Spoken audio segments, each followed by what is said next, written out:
Si la résolution, pour l'instant simplement déclaratoire, devait trouver une expression juridique contraignante, toute manifestation de ce type sera bientôt proscrite.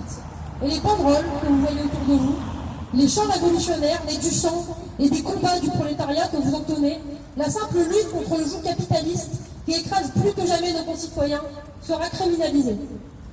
On parle beaucoup ces temps-ci de totalitarisme.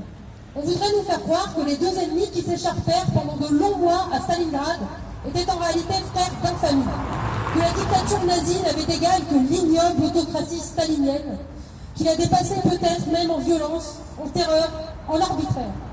On nous enseigne, à la télévision comme à l'école, depuis notre enfance, que le seul système politique acceptable est celui de la démocratie bourgeoise. Seul rempart contre la fascisation qui sourd de Rio à Manille en passant par Budapest. Mais c'est pourtant un gouvernement populiste, celui de la Pologne, que provient l'initiative contre laquelle nous sommes ici rassemblés. L'Union européenne tolère vraisemblablement davantage les gouvernements autoritaires d'extrême droite que les défenseurs des intérêts de la classe ouvrière. Elle ne s'émeut pas qu'on tire sur la population quand cette dernière réclame de meilleures conditions de vie, comme on l'a vu avec la crise des Gilets jaunes, où elle s'est illustrée par son silence. Et la défense des droits et libertés, paraît-il inscrite dans son ADN libéral, ne saurait s'intéresser aux persécutions que subissent aujourd'hui les communistes polonais, implacablement traqués, ou les habitants du Donbass. Ces démocrates de parole, dignes héritiers des Munichois, aiment à brandir le pacte de Molotov-Ribbentrop comme un symbole pour nous faire taire. Mais l'autoritarisme, les persécutions politiques et la négation de la démocratie, de quel côté sont-ils? La chose est claire aujourd'hui. Et elle l'était déjà il y a 30 ans jour pour jour, lorsque la République fédérale allemande annexait, au mépris du droit, la République démocratique allemande, dont le peuple, s'il était agacé par certaines dérives de l'ère gorbatchevienne, ne réclamait certainement pas le chômage, le pillage de son industrie et le capitalisme. Au-delà de la propagande, demandez un peu aux anciens aussi ce qu'ils pensent de cette liberté retrouvée depuis la chute du mur. Considérons quelque temps les conditions de vie des travailleurs sous le socialisme réel, et particulièrement, pour ce qui nous intéresse, celle de la jeunesse. Jeunes Européens, on vous apprend depuis des années sur les bancs de l'école que les démocraties populaires n'étaient que des dictatures où une population aux abois vivait dans la peur et dans la misère. Que seule l'Europe d'aujourd'hui garantit la prospérité.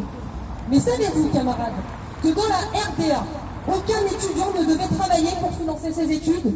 La scolarité de plus de 80% d'entre eux était intégralement financée par l'État, université incluse, et ils étaient assurés, une fois leur diplôme obtenu, de trouver un travail rémunérateur correspondant réellement à leurs compétences.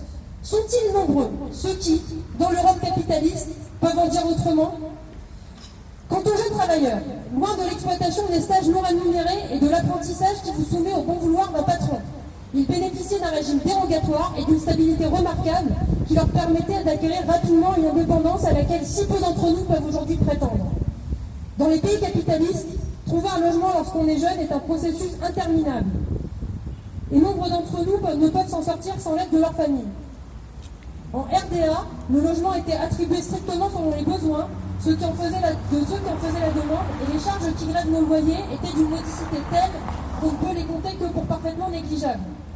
Est-ce là votre vision de l'enfer? Ne serait-ce pas une situation enviable au regard de nos conditions de vie précaires actuelles?